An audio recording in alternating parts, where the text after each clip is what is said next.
Alright, this is my presentation about Joshua Norton, the first emperor of the United States. Today we will be exploring the rise, fall, and his legacy and how it's respected as of today. Now you may be asking, who was Joshua Norton? Well, Joshua Norton was born and raised in 1818 in England. He was born to a wealthy family as he took a small fortune with him as he moved to San Francisco, California during the gold rush in 1849. In San Francisco, he was able to obtain more money and become even more rich. However, in 1852, there was a rice shortage in California, so Joshua located a shipment of rice and bought it. However, that wasn't the only shipment arriving.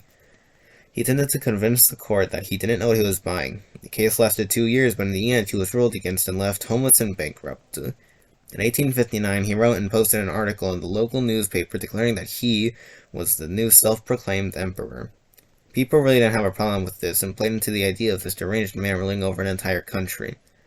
They supported him by giving him clothes and let him live off of them. He didn't really do much as emperor. He mostly just walked around making sure the citizens were happy. He would share his various decrees and proclamations through the newspaper. One of the decrees was that he wanted to build a bridge connecting San Francisco and Oakland, but we'll get back to that later. Eventually, one day in 1867, the police arrested him for, but the public caused such a commotion over it that he was eventually freed, and even the police started to salute him when passing by. While other leaders and kings would largely ignore Joshua Norton and his messages to them, the King of Hawaii referred to Joshua as the sole leader of the U.S.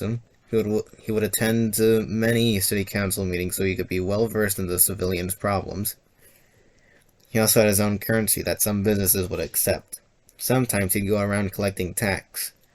However, January 8, 1880, Joshua would collapse in the streets as he died on one of his usual walks.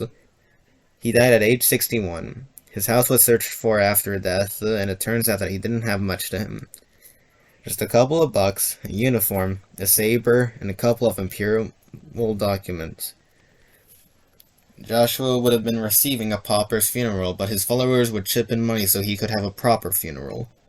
Reportedly, over 10,000 people arrived to the funeral.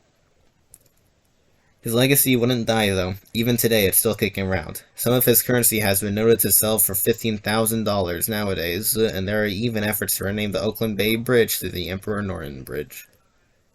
That's the story of Joshua Norton. That should be the end of my presentation.